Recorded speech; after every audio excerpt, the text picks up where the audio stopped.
ኢትዮጵያ ዜጎችን ከተረጂነት ለማላቀቅ የነደፈችው ስልታዊ ሽግግር ፍሬ እያፈራ ነው አለ መንግስት። የመንግስት ኮሙኒኬሽን አገልግሎት ባወጣው መግለጫ እንዳለው ኢትዮጵያ ራስን በምግብ ለመቻል የነደፈችው ስትራቴጂካዊ ፖሊሲ ዛሬም በሚሊዮን የሚቆጠሩ ዜጎችን ከተረጂነት ወደ አምራችነት የማሸጋገር ተከታታይ ስኬቶችን እያስመዘገበ ይገኛል። ሌላውና ስትራቴጂካዊ ስኬታችን የሴፍቲኔት ፖሊሲያችንን ከመደበኛ የድጋፍ ማዕቀፍ ወደ ንቁ የልማት ተሳትፎ የማሸጋገር ሂደት ነው ሲልም ገልጿል።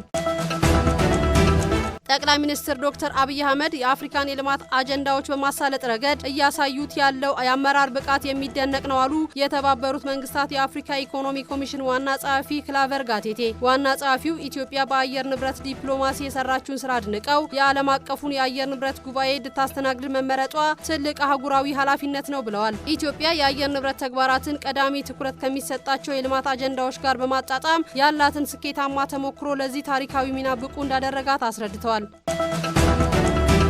በሀገራዊ ምርጫ ላይ ያተኮረና የተለያዩ የፖለቲካ ፓርቲዎች የተሳተፉበት የፓናል ውይይት ተካሄደ። ውይይቱ የወጣቶችን የፖለቲካ ተሳትፎና ውክልና ለመልካም አስተዳደር ያለው አስተዋጽኦ በሚል ርዕስ የተካሄደ ሲሆን ብልጽግና ፓርቲ፣ ትብብር ለኢትዮጵያ አንድነትና ሰላም ለኢትዮጵያ ጥምረት ተሳትፈዋል። የውይይቱ ዓላማ በምርጫ በሚሳተፉ የፖለቲካ ፓርቲዎች መካከል በመረጃ ላይ የተመሰረተ ውይይት እንዲደረግና ለዲሞክራሲያዊ ስርዓት ግንባታና ለተቋማት ጥንካሬ ከፍተኛ አስተዋጽኦ ታልሞ የተዘጋጀ መሆኑ ተመላክቷል።